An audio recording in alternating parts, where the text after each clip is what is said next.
पिछले कुछ समय से हम डीपीआई के बारे में बात कर रहे हैं, डेटा प्रोटेक्शन इम्पैक्ट असेसमेंट।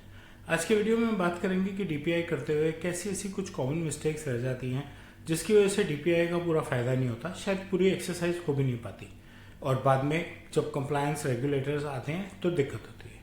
मेरे यूट्यूब चैनल पे आपका स्वागत है, जिसपे आप रोज डेटा प्राइवेसी पे नया कंटेंट देखते हैं। और जैसा कि मैंने कहा, आज हम बात करेंगे डीपीआई करते हुए आपको क्या कॉमन मिस्टेक्स अवॉइड करनी चाहिए। डीपीआई क्या है, जो लोग मेरे चैनल पे नए हैं उनको बताने के लिए डीपीआई का कुछ brief, data protection impact assessment. अगर आप किसी का डेटा कलेक्ट करते हैं, स्टोर करते हैं, प्रोसेस करते हैं, किसी के साथ शेयर करते हैं या डिलीट करते हैं, पर्सनल डेटा इंडिविजुअल का, उसका नाम पता, वो उसका पर्सनल डेटा है, सेंसिटिव पर्सनल डेटा, उसकी बैंकिंग, उसकी हेल्थ केयर, अगर ऐसा कोई भी डेटा आप किसी भी काम के लिए प्रोसेस करते हैं, चाहे आपका एम्प्लॉय है, चाहे आपकी एक्सटर्नल एजेंसी है, तो आपको डेटा प्राइवेसी की नॉर्म्स को मानना होगा। जिस देश के सिटीजन का, जिस देश में आप ये काम कर रहे हैं, उस देश के रेगुलेटर्स के लॉज आपको मानने होंगे। भारत में इंडियन डीपीडीपी एक्ट में ये 5 बातें दी गई हैं। और पर्सनल इन्फॉर्मेशन, जैसा कि मैंने कहा, उसका नाम पता, और पर्सनल इन्फॉर्मेशन क्या है, डीपीआई क्या है, प्रोसेसिंग क्या है, इसके बारे में मेरे चैनल पर बहुत सारे वीडियोस हैं। हम करीबन 170 वीडियोस पे पहुंच गए हैं डेटा प्राइवेसी पे बात करते हुए। जब भी आप अपनी कंपनी में ऐसा कोई नया प्रोसेस डाल रहे हैं, प्रोसेस में कोई चेंज डाल रहे हैं, आपको डीपीआई करना चाहिए। डीपीआई है क्या? डीपीआई वो तरीका है जिससे आप अपने प्रोसेस को रीचेक करते हैं कि मेरे प्रोसेस में कोई ऐसा गैप तो नहीं रह गया जिसकी वजह से किसी का पर्सनल डेटा मेरे यहाँ से लीक हो सकता है, ब्रीच हो सकता है, उसको नुकसान हो सकता है, मेरे यहाँ मिसयूज हो सकता है, मेरा अपना स्टाफ किसी की पर्सनल इन्फॉर्मेशन को छेड़ सकता है। अगर आप सेंसिटिव इन्फॉर्मेशन हैंडल कर रहे हैं तो हर 3 से 6 महीने में डीपीआई कीजिए। अगर नॉर्मल है तो आप साल में एक बार भी डीपीआई कर सकते हैं, लेकिन डीपीआई बहुत इंपॉर्टेंट है। वो आपको रेडी कर देता है कंप्लायंस के लिए, रेगुलेशंस के लिए, रिस्क के लिए और उसको मिटिगेट करने के लिए। अब हम बात करते हैं कॉमन मिस्टेक्स। थोड़ी सी हैं, ज़्यादा नहीं है। सबसे पहले, आप स्मॉल प्रोजेक्ट्स के लिए डीपीआई करते ही नहीं। आपको लगता है छोटी मोटी चीज़ों के लिए डीपीआई क्या करना बहुत ज़रूरी है, छोटी है या बड़ी है। आपके यहाँ से अगर ये साबित हो गया कि किसी की पर्सनल इन्फॉर्मेशन आपके यहाँ से मिसयूज हुई है या चोरी हुई है, तो आपके लिए प्रॉब्लम है। ब्रीच, अगर आप जीडीपीआर को फॉलो करते हैं तो आपके एनुअल ग्लोबल टर्नओवर का 4%, हिंदुस्तान 200 से 250 करोड़। पेनल्टीज बहुत बड़ी हैं और ये सिर्फ पेनल्टीज हैं। लीगल एक्सपेंसेस और ब्रांड रेपुटेशन की तो वैल्यू ही नहीं कोई लगा पाता। तो छोटा प्रोजेक्ट है या बड़ा प्रोजेक्ट है, आपको डीपीआई जरूर करना चाहिए। आपको रिस्क और उसकी असेसमेंट को, उसकी मिटिगेशन को अंडर एस्टिमेट नहीं करना चाहिए कि कोई फर्क नहीं पड़ता, छोटी मोटी चीज़ें, कोई चीज़ छोटी नहीं होती। जब मुसीबत पड़ती है तो बहुत बड़ी पड़ती है। स्टेक होल्डर्स जो है वो सोचते हैं कि यार ये एक और ऑडिट है, जब प्रॉब्लम आएगी तब देख लेंगे। ऑडिट का टेक मार्क तो लग गया।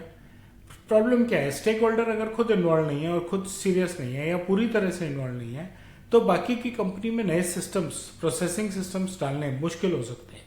लोग कहेंगे यार जब सब लोग कह रहे हैं कि बहुत इंपॉर्टेंट नहीं है तो नहीं है। इसलिए स्टेक होल्डर्स की इन्वॉल्वमेंट बहुत इंपॉर्टेंट है और सीरियस इन्वॉल्वमेंट बहुत इंपॉर्टेंट है। डॉक्यूमेंटेशन हर काम के लिए इंपॉर्टेंट। आपका क्या क्या प्रोसेसिंग एक्टिविटीज़ हैं, आप कलेक्ट कैसे करते हैं, आप स्टोर कैसे करते हैं, आप उनको कैसे प्रोसेस करते हैं। अगर डॉक्यूमेंटेशन नहीं है तो बहुत रिस्क है। डॉक्यूमेंटेशन है तो जब रेगुलेटर्स पे ऑडिट करने हैं तो आप उनको डॉक्यूमेंटेशन दिखा सकते हैं। आपका आधा ऑडिट तो ऐसे ही खत्म हो जाएगा। किसी भी एक्टिविटी के लिए, चाहे वो प्राइवेसी है, चाहे वो कुछ और है, डॉक्यूमेंटेशन सबसे इंपॉर्टेंट पार्ट है। डॉक्यूमेंटेशन ना करना, प्रोसेसेस को अपडेट ना करना, डीपीआईएस के रिलेटेड चीज़ों को अपडेट ना करना आपको हमेशा प्रॉब्लम में डाल सकता है। डेटा सब्जेक्ट राइट्स हैं हर रेगुलेशन में, हिंदुस्तान में भी हैं, जीडीपीआर में भी हैं। उन दोनों पे भी मेरे चैनल पे बहुत सारे वीडियोस हैं।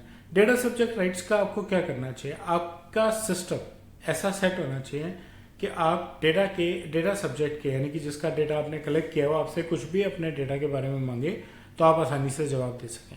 सबसे इंपॉर्टेंट राइट है राइट टू एक्सेस। कोई आपको कहता है मुझे अपना डेटा एक्सेस करना है, आपका सिस्टम ऐसा एडिक्वेट होना चाहिए कि ऐसा ना हो कि कोई आपके फाइल सर्वर का एक्सेस दे दे और वो सारा डेटा देख ले। आपका लिए सावधान रहना बहुत ज़रूरी है, ख्याल रखना बहुत ज़्यादा ज़रूरी है। आप डेटा सब्जेक्ट राइट्स को इग्नोर नहीं कर सकते।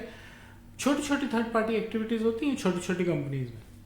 कस्टमर्स, प्रोस्पेक्ट्स की ईमेल आईडी, एड्रेस लिए मार्केटिंग आउटसोर्स कर दी, एम्प्लॉयज़ को और किसी को गिफ्ट दे दिए। आप वो तो बहुत छोटी चीज़ है। एम्प्लॉयज़ की सैलरी ट्रांसफ़र करने के लिए आपने एक चिट्ठी बनाई और अपने पीएन को दे दी कि जाओ जाके बैंक में दे। उसने रास्ते में चिट्ठी खोल ली, सारा सेंसिटिव डेटा बाहर हो गया। ये छोटी छोटी चीज़ें और थर्ड पार्टी की हैंडलिंग बहुत इंपॉर्टेंट है हर किसी ऑर्गेनाइजेशन के लिए कि इसकी वजह से कोई ब्रीच ना हो और मिटिगेशन प्लान्स जो आप बनाएं उनको इम्प्लीमेंट करना बहुत ज़रूरी है। उनकी कॉस्ट हो सकती है, हम कितनी बार बात कर चुके हैं। फायरवॉल, एक एयरलाइंस की हमने केस स्टडी भी की, फायरवॉल का फर्मवेयर पुराना है, फायरवॉल अपग्रेडेड नहीं है।